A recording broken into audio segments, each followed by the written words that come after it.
Inside the dockets of gender equality, we have heard this topic on a number of occasions, and very many people have discussed about gender equality. Here with me is a prominent, assertive, and some other people may call her a fearful former member of parliament, fearless. Mbara municipality.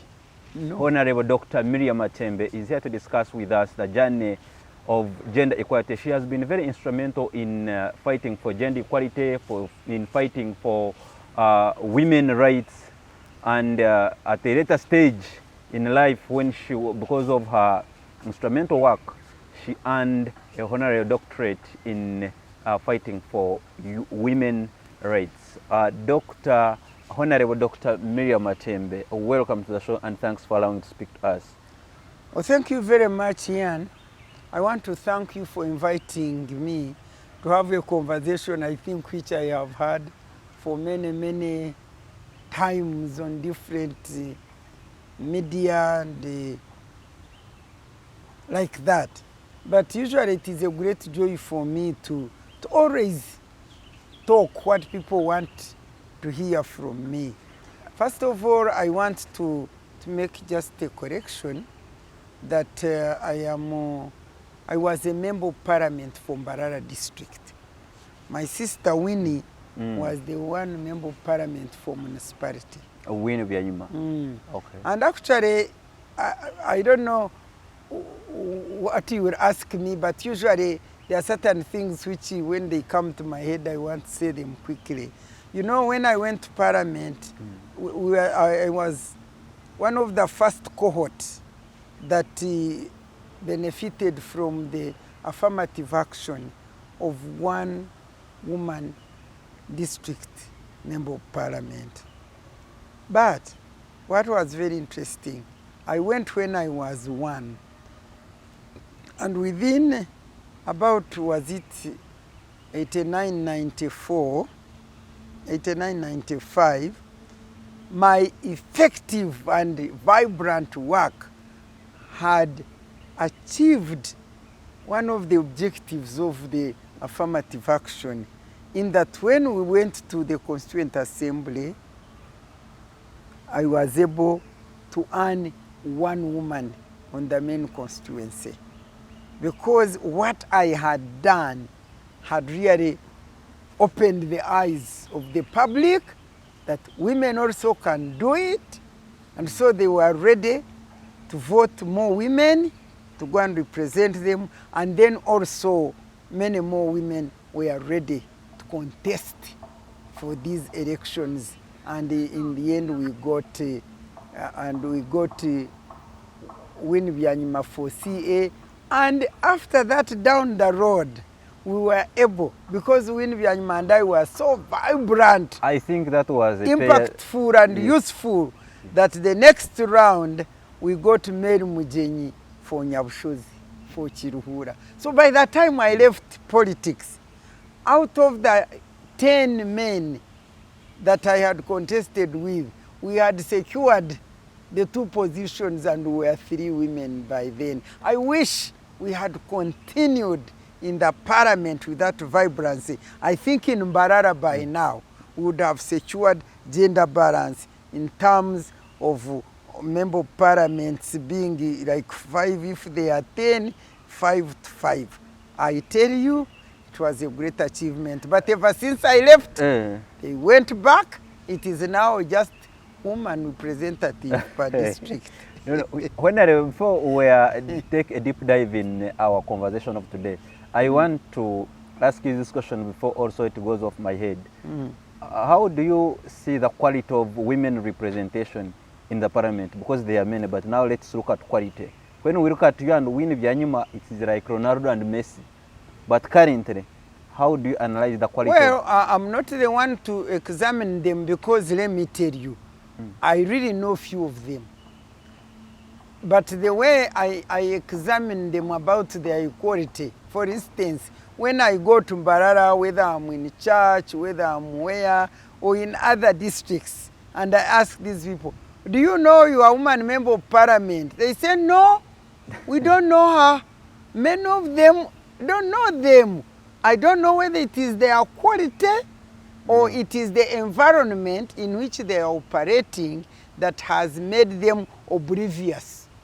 They have disappeared in oblivion even when they are there.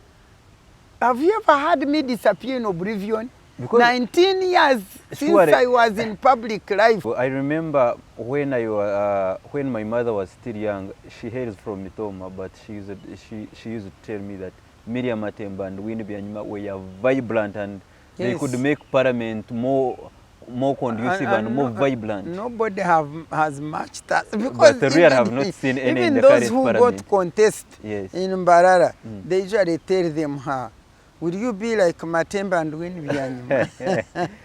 So, Honorable, which motivation do you have, or did you have then when you started pushing for gender equality? Because you began in childhood. For me, I say, I would broaden it. I say fighting for justice, fairness, and against discrimination. Fighting discrimination, injustice, and unfairness is my God-given purpose in life. Of course, with particular emphasis on the girl child and the woman. Because as you know, when unfairness is there, when injustice is there, when discrimination is there, they are the most victims of it. Why do I say it is my God's purpose for my life? It's because by the time I was 9 years, I had already made up my mind that when I grow up, I would study law. Why did I want to study law? Because I had learned that there was somebody called a pleader. And this pleader is the person who pleads for others. And I asked, I said, I want to plead for women and girls against the discrimination and injustice and unfairness which I personally was experiencing as a girl child born with boys and other girls. They told me, I asked them, what do I do to become a pleader? They said, you study law. So by 9 years, I had made up my mind to study law. Why? I wanted to plead for women and girl children.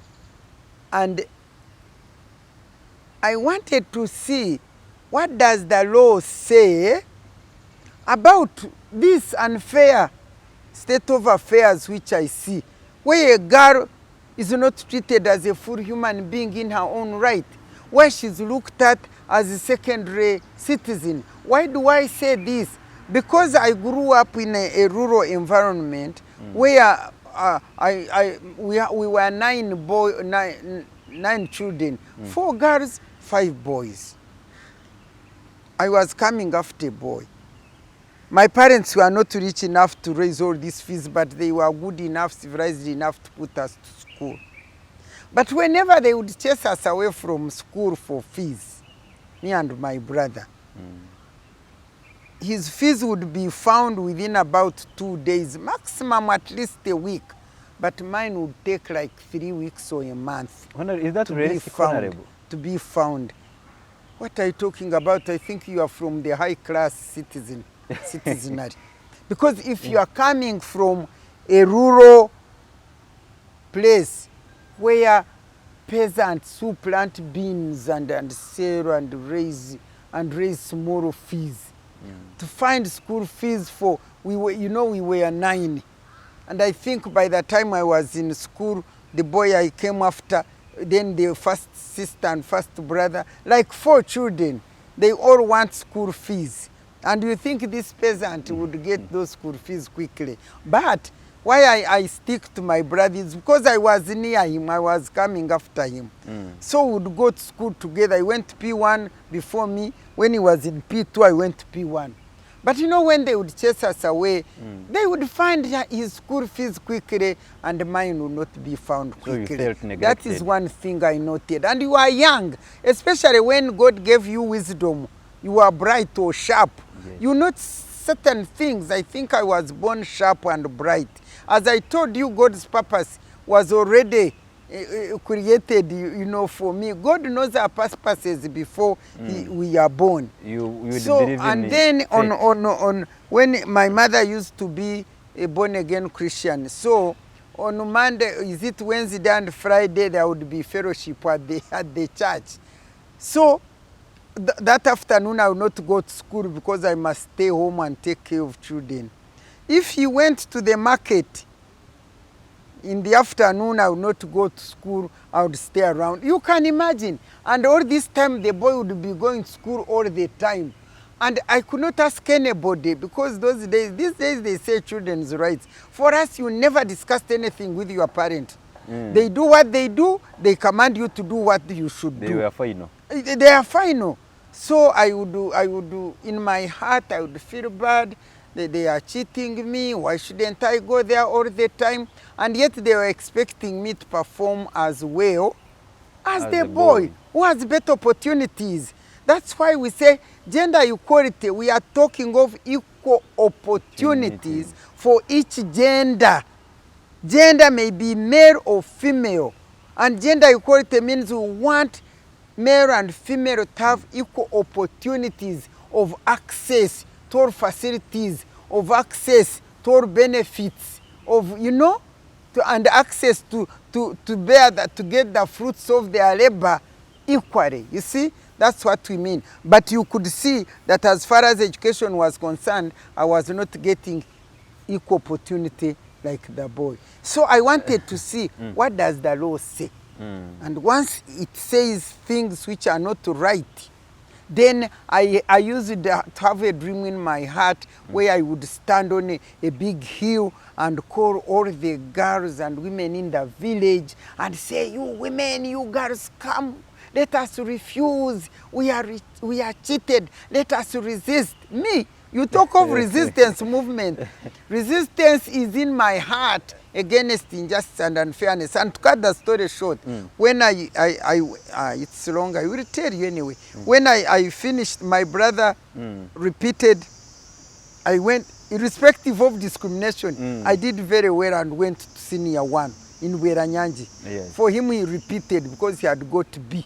Those days you couldn't, the schools were very few. So he repeated. Now, when he passed to go to secondary school, grade A, I was going to senior 2. Can you believe it that my parents came to withdraw me from secondary school to give space for the boy to go to a secondary school, that they would take me to a teacher training college in Kakoba because there you are not paying school fees.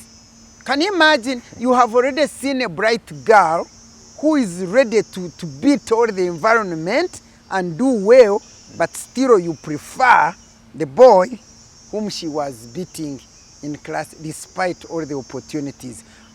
I want to tell you that me, at 14 years, I resisted from leaving school and I went to Mbarara, Chief Education Officer, and asked for bursary for myself. And I studied. The boy went to senior secondary school, Mbarara High School. He never went beyond there. I know he went for technical in electrical engineering, I think, where you electrician, not degree, but that diploma in Kisubi, you got a certificate in that kind of thing. And me, I continued with my bursary. Then when I reached HSC, that's when I learned that law is made in parliament. So at HSC, my dream to become a lawyer and use law to plead for women was enlarged, extended to become a member of parliament, so that when I find the law is not good for women and girls, I would go to parliament and I would change it. And let me tell you, as I talk to you right now, I consider myself as an accomplished woman of destiny, because I came out with a dream to become a lawyer, to become a member of parliament and change that law.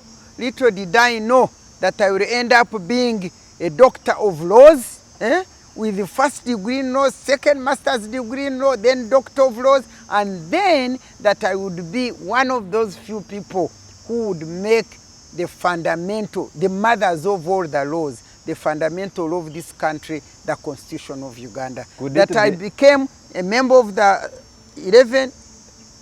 21 member commission, where 2 were women, and then a CA delegate, and then I was also a member of the legal and drafting committee, the committee that accomplished and put a stamp onto the Uganda Constitution. I don't know what I can give God. Honorable, let me ask you on that. You are a member of CA, and the circumstances under which you lost your mother is because you were too engaged in the CA. Yeah. Do you have a regret for that? You know, regret, yeah, me, I don't regret, but I learn. Actually, when I was on the Constitutional Commission, yes, we were working like 24 hours. It was that time when my mother was really not well, and I brought her to my home, and she was sick, and she wanted me to be the one to take her to the hospital. I remember one time I took her, they were going to, is it X-ray or something? Scan. Then they called me, please come, there is this important matter we are considering. I ran and left her there and came to consider this matter, and she refused to go into that machine. She said, if my daughter Miria is not here, I'm not going into the machine. And after some few hours, I went back, and then she went into the machine. And that is what came to my mind. That's when I even brought the idea into Parliament, I mean into our Constitution, but they rejected it in the draft. Yes. I said, I think the elderly should be represented on this, because I say, my mother they paid school fees for me, they catered for me, they educated me. Now I cannot have time for them because I'm having time, all my time is for the nation. So I was saying, surely the parents who care for the children and they bring them up to work for the nation should also pay them back by caring for them. That's what had come out of my mind, but then it never worked. Honorable, given your background, the one you have given, should it be the reason why you call yourself senior citizen? But what am I? I call myself a senior citizen, first of all, because of age. Anybody who is above 60 years is a senior citizen. Is senior. 2, I call myself a senior citizen because of all the work I have done, my experience, my work experience, my contribution to this nation, my contribution to the African platform, even on the world or the continent. I can assure you to know that I contributed even to the world. I want to tell you that in 1998, I received an award as one of 100 women heroes, but we call them heroines of the world, because of the tremendous contribution I had made to the struggle for gender equality and women's empowerment in the world, not in Uganda only. Therefore, that makes me a senior citizen. And thirdly, I mean, I'm a wise person. When you are wise, you are senior. Am I not wise? By the grace of God, I don't credit myself in all the things. Because people may say you are blowing your own trumpet. I must blow it to the glory of God, because God gave it to me. Who can blow my trumpet if I don't blow it myself? I worked for this country for 30 good years, and they threw me into the dustbin when I had stood for integrity and refused the removal of the presidential term limit. So if I do not draw my trumpet, who will draw it? All these people whom we fought for, they say Chinechikazi, this woman shouting. But the people of the world no, and God knows that I realized I'm playing his purpose for my life. Okay, yes, Honorable. What are challenges that we encountered and you are encountering even now, because you are, however much you retired, but you are still active trying to bring out... But before we go to the challenges, usually I always have the opportunity to commend the original National Resistance Movement government Mark this, not the National Resistance Movement Party government, no. The National Resistance Movement government, which we all embraced when it came here and removed this Obote, and when we were suffering, when the country was already into the dungeon of I don't know, and the NRM government came under the leadership of Museveni, and all my uncles, my cousins, my friends, and all of us, we embraced the system, and we dug this country from the pit where it is now going. I hope it will not go. But we picked it from the pit and we put it on a high, on the top of the ground. That NRM government came with the woman question high up on the agenda. If it had not come up with that point high up on the agenda, I wouldn't have been able to realize my dream. And I think we should credit that. I always give them credit. The only challenge with them is that they are trying to take this country back together with the movement, with the struggle, with our struggle. It is now going in reverse. Everything is going in reverse. I'm praying to God that He may redeem this nation. But everybody must hear how I'm crediting the NRM government and its leaders, whose leadership was people-centered and service-oriented. That is the difference between our leadership. We were people-centered, we were service-oriented. The current leadership is self-centered and power-oriented. They want power to serve themselves. We wanted power to serve the public. That is the difference. Honorable, I will quote exactly the words of Honorable Ibrahim Semujunganda. He says, in 1986, when NRM government had come in power, the country was a project. Currently, the president is the project. Do you agree with him?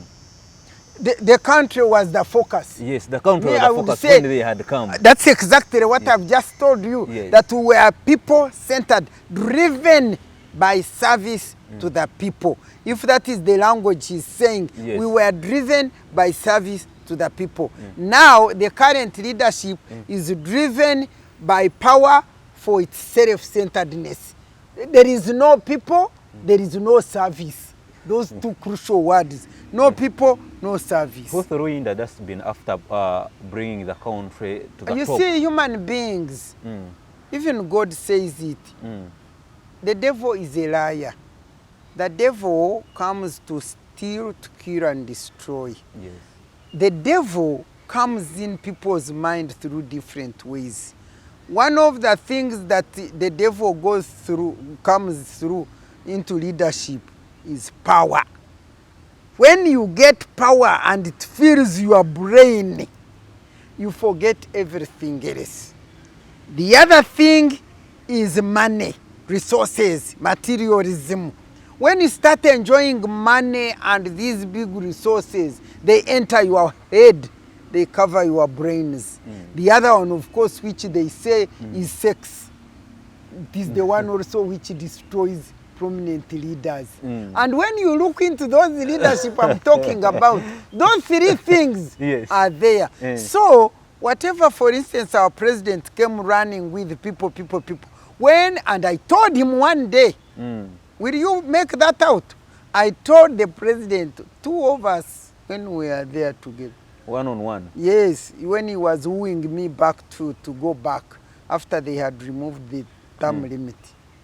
I told him, you know, Mr. President, there is this man, can you remember the man who said that power corrupts and absolute power corrupts absolutely? I have forgotten the name of that great man. I told President Museveni, I said, you know, this man said that power corrupts, then absolute power corrupts absolutely. And I told him, facing him, I said, you know, power has entered your head.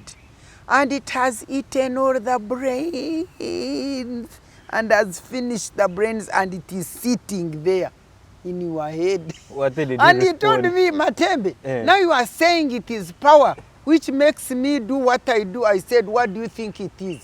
He said, no, it is struggle. I struggle for the African people. I must struggle for them. Then I told him, he said, I'm a strugglist. I struggle for the African people. I told him, do you know that I'm also a strugglist, struggling for women's rights and girls' rights, for gender equality and women's empowerment. And now you are spoiling my environment for the struggle. She said, no, now you are a strugglist, I'm also a strugglist. Come back so that we may struggle together. Honorable, some people going to meet the president are always very fearful, very nervous. It seems for you it is different. Where do you get that audacity? Audacity to fear a human being? Well, I can't fear a human being. I can't fear a human being. God says we should not fear what others fear. There's a scripture which says, don't fear what others fear. And how can I fear anybody when also the word of God says that the one in me is greater than the one in the world? So whether you are a president, whether you are what, for me, that one who is in me, who created me and is in me, is greater than you. So when I come to you, yes, I must come with respect. I must respect authority. I must respect authority. I must respect. But when I come to speak with a president, I will say, yes, Your Excellency. I will greet him very well. Bow a little, greet him, sit here. But when we go to converse, I must tell him what is on my mind. Because you know that time, when I'm a leader, I remember one time I told him, you know, I'm your minister. That's how they chased me. I said, when he brought the removal, the removal of the presidential term limits. Yes. I said, you know, sir, I'm your minister for ethics and integrity. And I want to tell you that wanting to manipulate our constitution is corruption. And I cannot support you on that. Yes, in public, we were there at a conference. And I said it and I mean it. This is the truth. We swear, I swear by the Almighty God that I will speak the truth, and you are swearing to advise the president, and then you advise him wrongly. I'm supposed to advise him rightly, and if he takes it, he takes it. If he didn't take it, he threw me away 19 years ago. No, actually not 19 years ago, because he threw me away in 2003. 2003, I think it was in May or something. How do you enjoy your ministerial it is 20 position? years. Ministerial position I had, whether you say enjoy. First of all, when I was appointed as a minister, what I loved is not being a minister. What I loved was that when President Museveni looked in this whole country for the minister who would come, for a person who will come out and work on installation of ethics and integrity in the country and coordinate government's efforts to fight corruption, he found I was the one. Did you expect He found I was, yes. You expected the appointment? Everybody, no. Anyway, I had reached the highest level. So by that time I was appointed to this, by the way, the smallest ministry that is in this country is that one. You see me, Miria, you see me, vocal, vibrant and all what. But I am one woman, vocal, vibrant and tough and what, who has never held a big position in this country. No.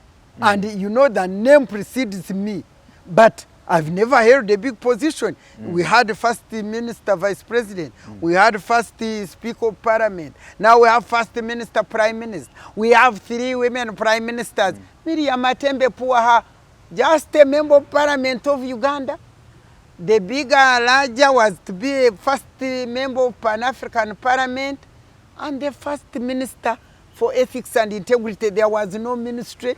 They just put me in an office. There was a desk and a chair. They said, sit there and fight corruption. Whatever became of that directorate, eventually it was called a directorate. I created a directorate in the office of the president, because it was minister in the office of the president.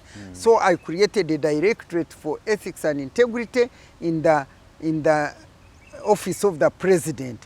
Whatever chairs, whatever, everything that was in that office never even came from the government. I was getting it when I was appointed. Everybody came out to the donors, they said, this is the right woman. Because even before I appointed, I was speaking the truth. So they thought, yeah. And for me, when the president appointed me, that's when I thought he was really serious in fighting corruption. Because if he wasn't, he wouldn't appoint me who would say everything the way I see it. And I'm telling, if you read my first book, which I wrote, which was published in 2002, I was saying, one of the statements there, I said, you know, this minister, Job, I don't think it works with me, because me, I'm a person who speaks my mind. And I was so concerned about ministerial corrective responsibility. And I said, if I speak the truth and I refuse to accept the corrective responsibility, I'll have to get off. And let me tell you, the book was published in 2002, and the statement was, I don't know how long I will hold this position, and in 2003, I was removed. You see? So what I was saying was right. But the problem I found in that ministry, you were saying, did you enjoy it? I enjoyed vibrancy, working, traversing the whole country, condemning corruption, talking about building ethics and integrity, building allies from police, from Rotarians, from everybody, and establishing that directorate and making the office begin. For 4 years, I spent just 4.5 years. I was almost going to, because they stopped me in May, I was appointed in July, so I was almost going to 5 years. But by that time, I had established that they were not even giving money except for members of staff. Otherwise, it is donor agents, or this, they were supporting the ministry. And it went vibrant, it went everywhere. There is nobody, nowhere in this country where I didn't reach as a minister for ethics and integrity, mobilizing people. There is nobody who didn't know that there was a minister for ethics and integrity. And since I left, tell me, do you know the name of the current minister? No. For ethics and integrity. Tell me, don't laugh. No, Honorable, don't you think, do you have a regret for being assertive and you were not appointed in this bigger position? By the time they set me off, I was tired and fed up. First of all, I had wanted to resign. Down the road, after about 3 years, I wanted to resign, but the president convinced me and insisted that I stay. Why did I want to resign? Because you investigate people, you catch the thieves, you do what you tell, you bring them to his attention with the IGG, and I used to work with the IGG, coordinate. I built a coordinating forum. Which is not the case today. So I used to coordinate I was the mouthpiece for all the agents and organs that were fighting corruption. So I coordinated them. We drew a strategy and action plan to fight corruption, and we used to meet, all of us, whether police, auditor general, everywhere, and we gave ourselves each responsibilities, and so would audit and monitor, how far have you gone, where is this? So I knew everything that was going on. So, but whenever we send a report, he would refuse to remove those people. He would not implement the report. He would ignore everything. So we were really fed up. I wanted to resign. In fact, I wanted to resign over the issue of the dam saga. You may not remember the dam saga. That one, I wanted to resign over it because we found out that money was stolen, and then he was defending the vice president then, and he abused me and for standing right. So when I wanted to resign, he called me and said, no, don't resign. You know, we discussed and said, okay, let me continue. So after elections in 2003, 2001, I didn't want to be appointed a minister. I was fed up, I was tired, and then I looked at the elections were so bad, they were violent, they were terrible, and 2001, and I was the minister in Mbarara. I was there in Mbarara, I don't know the battle I fought to release people from prison who were being arrested for nothing. So I was already fed up. I said, this is not the government I know of.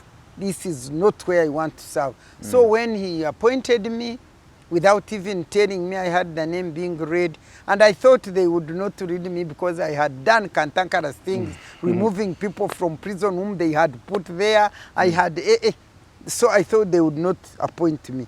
But all the same, he reappointed me, but I didn't want, so I went there, I told him, I don't want the job. We talked up to about 3 in the morning. And he said, please take up this job. Please take up this job. I said, okay. I want. You felt big that the president was pleading for you? No. I didn't feel big actually. The reason why I actually accepted, I said, well, who am I? Who am I to make the president, you know? Like, please. I said, let me accept. But I put terms, because he had appointed Bukenya as the Minister of the Presidency in President's office, and had, by the way, he had reduced my ministry to State Minister, and yet he had promoted the Kutesa after we had censured him. When I became a minister, we worked with the Parliament and censured Kutesa and censured Museveni, and after those years, now on reappointment now, he appoints them full cabinet ministers, and he appoints me Minister of State. So you felt you are being... No, what I felt was, now, how? The people I have fought, they are now the big ones, and therefore the ministry, it was not about me, it was about the ministry losing credibility. I said the way they were, the donors and whoever were looking at this ministry as really very serious and powerful, now you reduce it lower. I said it has lost now. I told him this ministry has lost its purpose now, and therefore me, I don't even want to hold it, because I don't want to be here working with these people whom we censured, and then you bring them here and they are bosses. What kind of thing is this? So he said, but please, and I went there, how many months? So he never wanted to feel that he has appointed and you have turned him down. That was the most important thing. Yes, and that one, I allowed him to sack me by the time he... But by the way, I wouldn't say he sacked me, because you sack somebody who has failed. He reshuffled his cabinet. You know, you are not supposed to be permanent on a cabinet. They appoint you for some time, they reshuffle, they bring another person. When they reshuffle you, it doesn't mean you have failed. They can reshuffle you because... did you experience in Parliament as a woman MOP in fight for rights for women? That controversial moment in Parliament, you feel that I did my best during my parliamentary work? But everything was controversial. You remember when I prescribed castration for men who rape? I think those are things that made you more popular, even in that one even made me unpopular at the beginning. All men were so angry. You know, that was the time when AIDS was high, and these big men were being told that when you are positive, you sleep with a young girl, the AIDS goes, and it is a cure, you know, and our girls were going to be raped and fight right and left, and that's why for us we are vibrant. In that parliament, we are supported, you see, like this man, Honorable Kagonyera, I remember Honorable Deret, Honorable Pinto. We used to go and get them, and we demonstrate and go to ministries and demand whatever we should demand. Me, I was controversial on almost everything. everything. You need to go and look for New Vision or those papers of that time. The description, you wouldn't write the name Matembe, Bavaria, whatever name is controversial, non-compromising, uncompromising, controversial, Bavarica, whatever, the way they used to describe me. But let me tell you, whatever challenge that would come my way, when I broke out into the public arena, I was unstoppable. I've told you this is from 9 years. And down the road, there were challenges. They wanted to remove me, I overcame. They are dream killers. When I reached HSC, I wanted to study law, my father was refusing. Not in my house. You, a woman, can't study law. I overcame that. And when I finished studying my law, now I'm ready to start doing my whatever. What happens? Obote, government is already there. There is no parliament. I could not go to parliament. So my dream was pushed in abeyance. And then Obote came and it was violent. So my dream was pushed in abeyance, but it never ran out. The fire was inside my heart until one day NRM arrives here. Remember, it was UPM. Yeah, it was UPM. You see me here, this man cheated me, the president.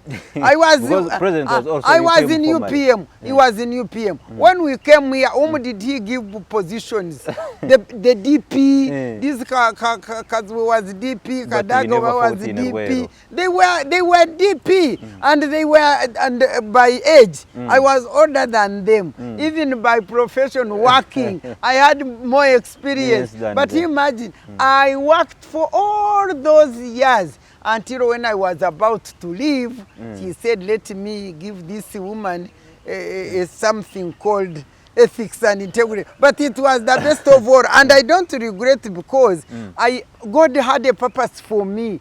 For me, I served my purpose, and I'm still serving it, even right now. So when I broke onto the public arena, they were saying, when NRM came, said, women, it is like, women, where are you? Wow, wow, wow. I said, God, you have come down on earth. I've been looking for a platform where I would call women in my village, moreover, shout and say, come, we are being cheated. And now I find myself on a national platform, on an African platform, on an international platform. When I stood in Beijing, on Beijing platform, to address the plenary, imagine at Beijing, and I was addressing the plenary on the strategies to increase women's participation in politics and governance.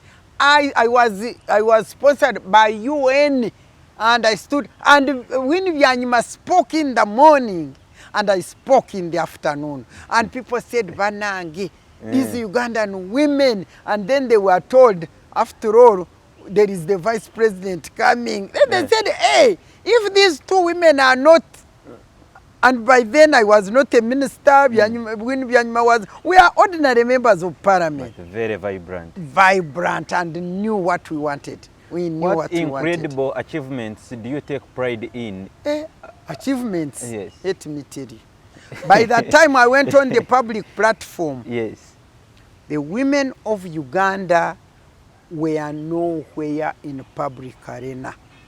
You can say there were some people, commissioners, where, but the woman question, even think about women, even talk about women, even a woman leader, or every leader, every big person, was a man. When a guest of honor comes, this is a man. When whatever, women were not there in the public arena, in public space. So, the achievement I want to tell you is this. When we came onto the public platform, women became visible. That is a plus. And we even wrote a book in Action for Development. When with my colleagues, we formed Action for Development. We wanted to see action in the development of women. And our motto was breaking through, building, and binding. We wanted to break through all the barriers that prevented women from realizing their potential by using their talents and wisdom. And we wanted to build value system. We wanted to build strategies. We wanted to build those necessary tools that would make women stand up and excel. And then we wanted to bind women in love and support for one another for their own development and development of Uganda. Do you see the dream? And that was 1985. Don't joke with us. Before Museveni arrived here, we had just formed that action for development. But if President Museveni and NRM had not come, we would never have moved, because immediately after beginning, we wanted to go on City Square and demonstrate against rape of girls by soldiers. And you know what? In the night, our colleague rang us and said, oh, the army of Okero and Basilio, Tutwa, Tito Okero and Basilio Okero, they had planned that when we go in the City Square, because they had learnt about it,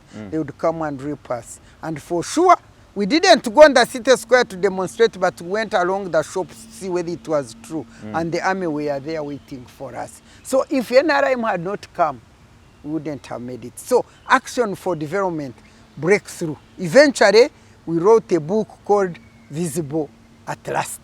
And after that, we wrote a book with Miria.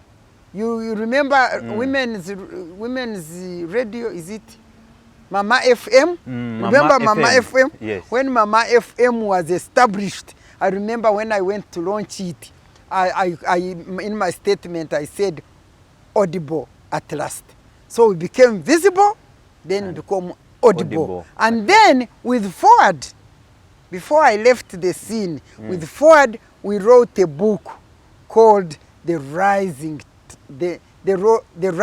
Tide, to show that, you know, we have risen. Women had risen from the back doors, from the feet, from everywhere, and we are rising as a tide. And when I went to participate on the launching of that book, I said that the next book will be entitled The Roaring Wave.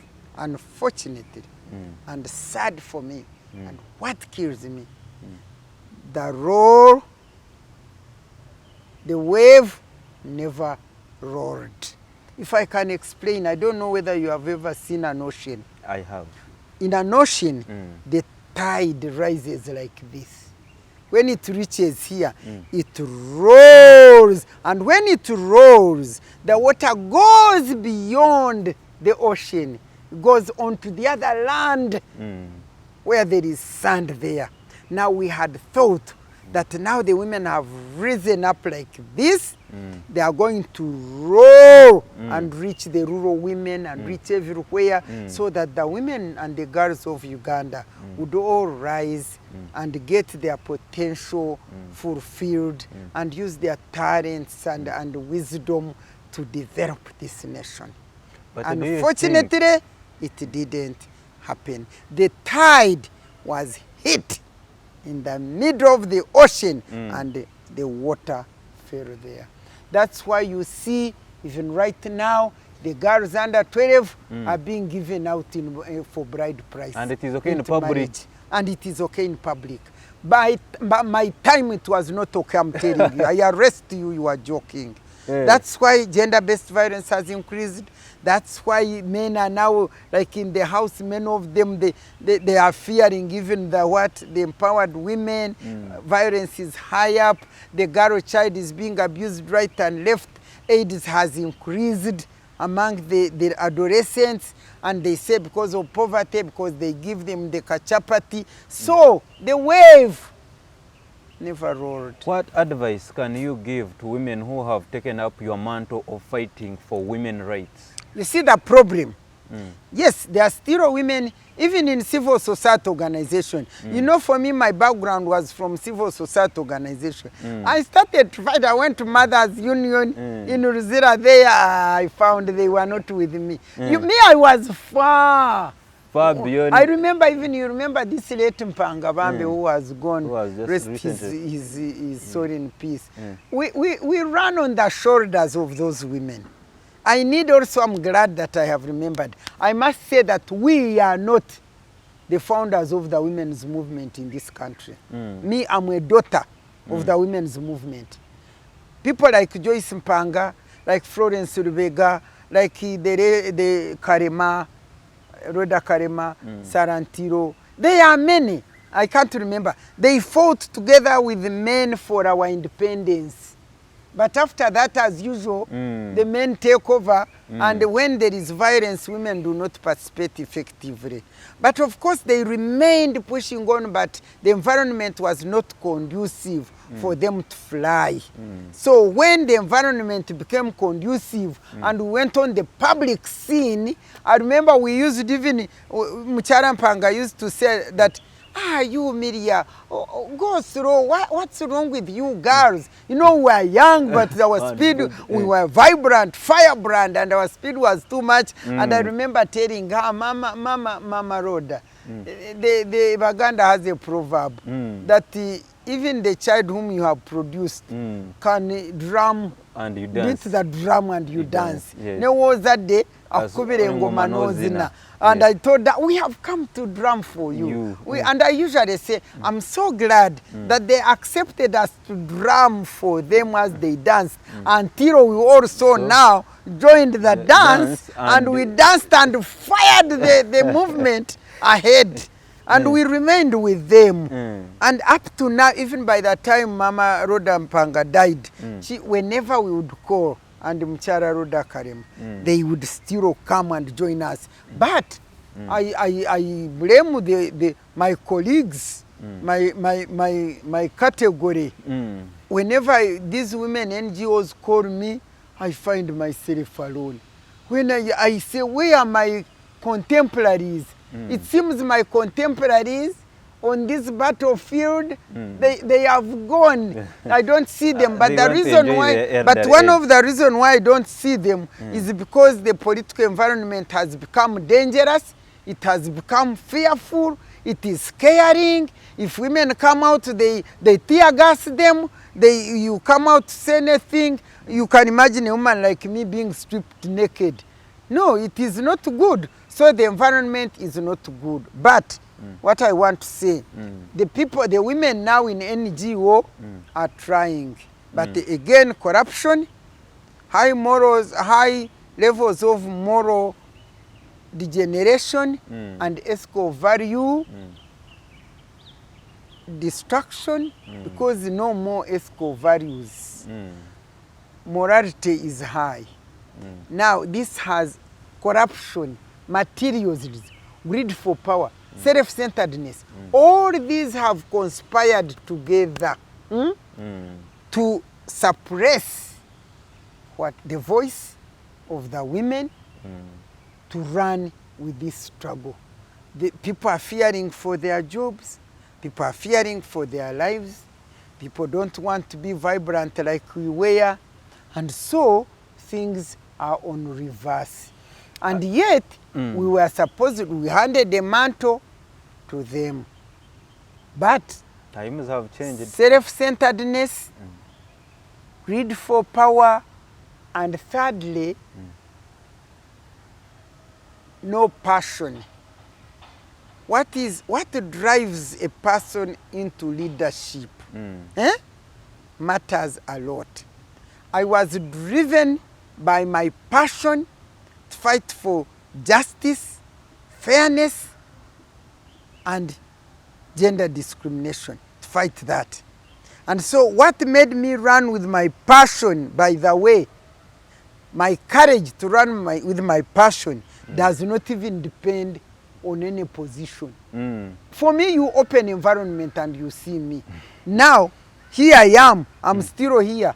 For the last 19 years, I have not held any position in life. But I am Miria Matembe, still running with my passion. If you don't know,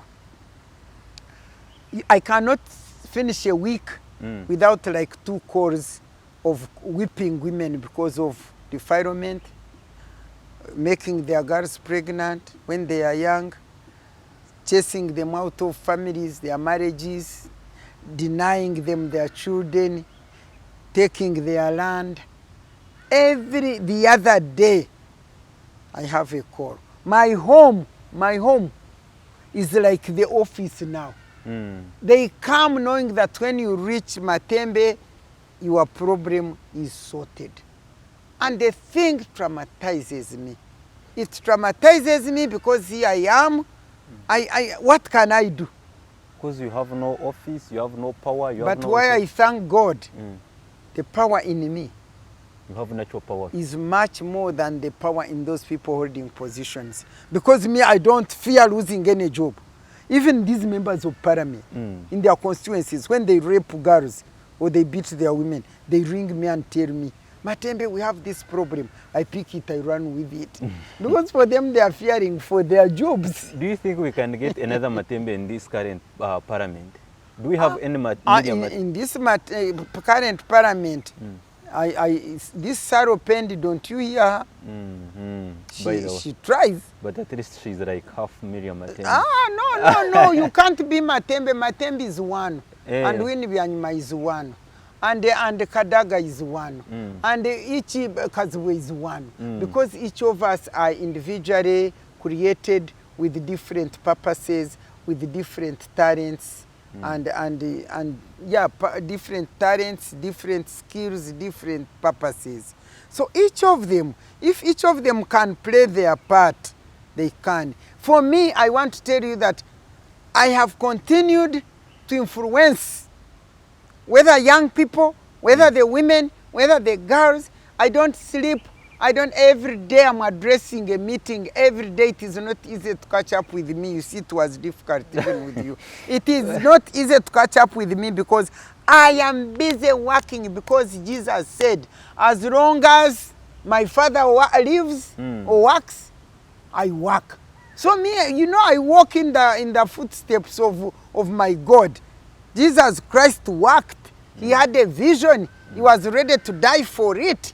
He stuck with unwavering commitment to his vision until he went to be with his Father. I think I should thank God that I have landed on you, because given your busy schedule, it has not been an easy because me, my God, I want to say here clearly that Matembe is who she is because God revealed to her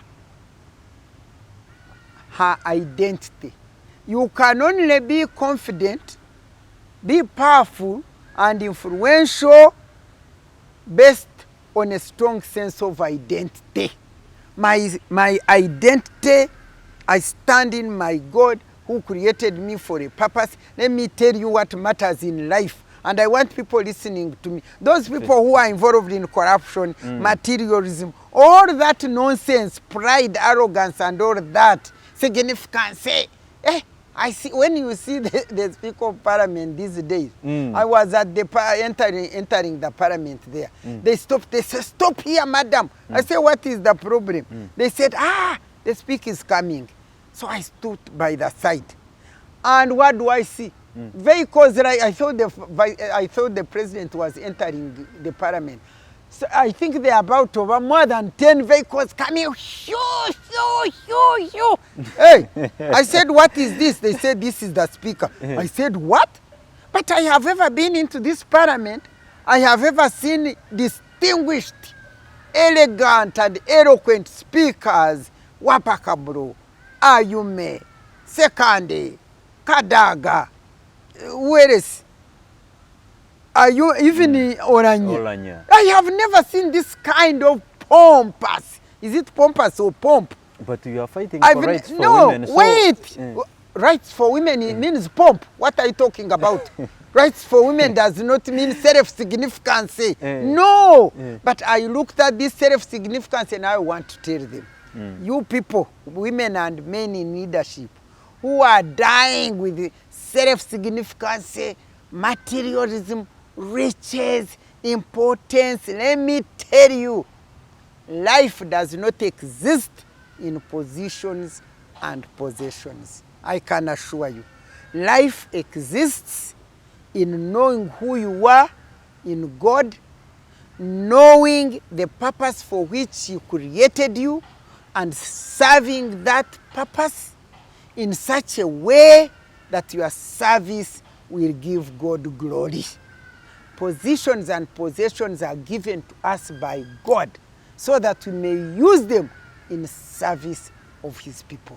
And when we render such a service that gives him glory, that's when we live. I am telling you, I am living. I have no riches, I have no daily income, I have no what, but God releases. He releases his resources for me for the last 19 years. And I'm still moving on. Honorable, as we wind up the discussion, what do you do in your free time? My free time, do I even have it? Don't you are the one taking my free time. I don't know whether I have free time because to begin with, every single day, I have engagements like 2. If it is not addressing the women, youth, certain organizations, certain meetings, talking to them, addressing them, then I'm dealing with gender-based violence, counseling, sitting with these who have fought, or I'm up there trying to see somebody's land which is grabbed. So for me, I don't have any office to work, but I am working. And I'm working 24 hours, I can assure you. Or if I'm not with those, then I'm in press, like you are here, press conference, like you are here recording me. If you are not here, then I'm going to see some sick people, then I'm doing all that kind of thing. But these are my priorities. First thing in the morning, get up, go and walk, exercise.